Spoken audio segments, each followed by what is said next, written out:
Fakta tentang Banser yang mulai dilupakan publik. Barisan Ansor Serbaguna Nahdlatul Ulama atau disingkat Banser merupakan badan otonom NU dari GP Ansor. Banser adalah institusi yang selalu mengklaim sebagai lembaga yang siap untuk berada di barisan terdepan dalam pengamanan NKRI. Seperti apa sih fakta-fakta Banser ini?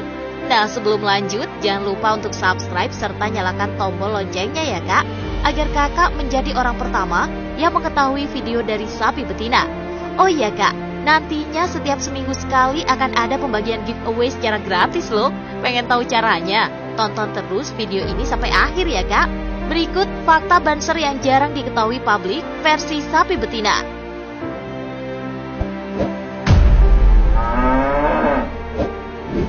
Pertama, ikut memerdekakan Indonesia.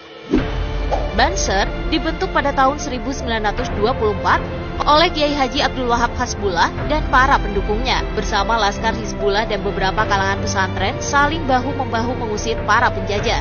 Dalam sejarah penjajahan di Indonesia tercatat hanya lembaga pendidikan Islam klasik ini yang mampu melakukan perlawanan baik secara lahir maupun batin, fisik maupun non-fisik, sebab mereka tidak bisa diintervensi oleh taktik licik adu domba oleh penjajah Belanda.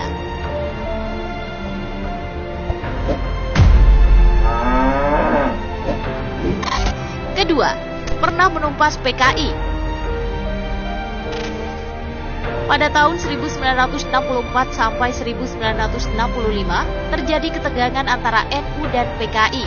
Disahkannya Undang-Undang Pokok Agraria tahun 1960 dan Undang-Undang Bagi Hasil Pertanian tahun 1960 mendorong PKI yang kala itu tergabung dengan Barisan Tani Indonesia atau BTI melakukan aksi-aksi sepihak menyerobot tanah-tanah masyarakat. Dengan slogan serobot dulu urusan belakangan, mereka mematok tanah semena-mena milik pesantren atau para kiai. Setelah melakukan rapat darurat, akhirnya GP Ansor di bawah komando Muhammad Zainuddin Qayyubi, mereka mencoba melindungi tanah milik masyarakat. Hampir setiap hari terjadi bentrokan fisik, Kak. Namun akhirnya pada tahun 1965, PKI dan BTI hancur berantakan. Sebagian dari mereka berlindung ke orang-orang NU serta kembali ke kiai dan pesantren.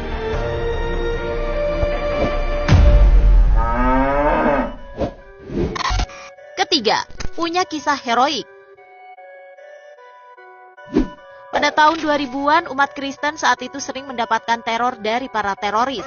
Sebagai anggota Banser, pemuda bernama Rianto ikut serta dengan anggota lainnya untuk menjaga gereja dari serangan teroris.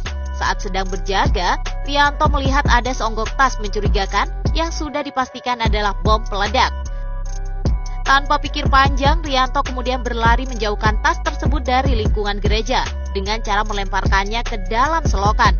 Namun naas, bom ternyata meledak lebih cepat setelah terkena air. Tubuh Rianto terlempar hingga puluhan meter dan akhirnya tewas.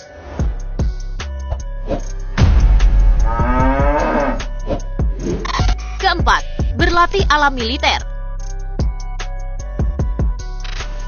Sebagai upaya untuk membina mental dan fisik, para anggota Banser juga melatih diri menggunakan dasar-dasar militer. Tak hanya itu kak, mereka juga memiliki upacara pembaretan yang harus ditempuh dengan cara mengatasi setiap ujian dan rintangan yang ada. Setelah mampu melewati beberapa ujian, yang terakhir para anggota harus mengikuti ujian fisik dan mental semalam suntuk atau dikenal caraka malam. Sebenarnya latihan ala militer juga sempat dilakukan Banser saat konflik dengan PKI. Bahkan mereka digembleng keras 3 bulan lamanya oleh Raider, Kodam, Kodim, hingga RPKAD.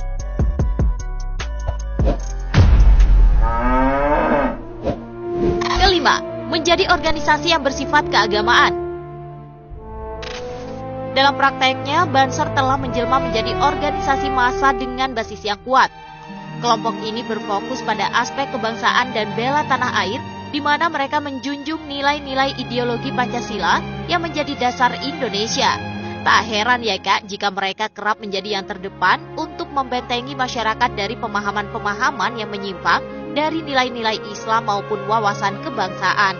Banser tersebut juga kerap digunakan membantu para anggota Polri dan TNI untuk menjaga keamanan saat menjelang perayaan Hari Besar Agama Islam dan kepercayaan lainnya. Walau sempat ada kritikan tajam hingga petisi pembubaran, namun nyatanya Banser tetap berdiri hingga saat ini. Pengalaman dalam menjaga keutuhan NKRI sebelum Indonesia merdeka telah menjadikan Banser sebagai organisasi luar biasa. Di bawah naungan NU, Banser siap selama 24 jam, siap merapatkan barisan untuk melawan pengganggu ketentraman bermasyarakat, beragama, dan berbangsa.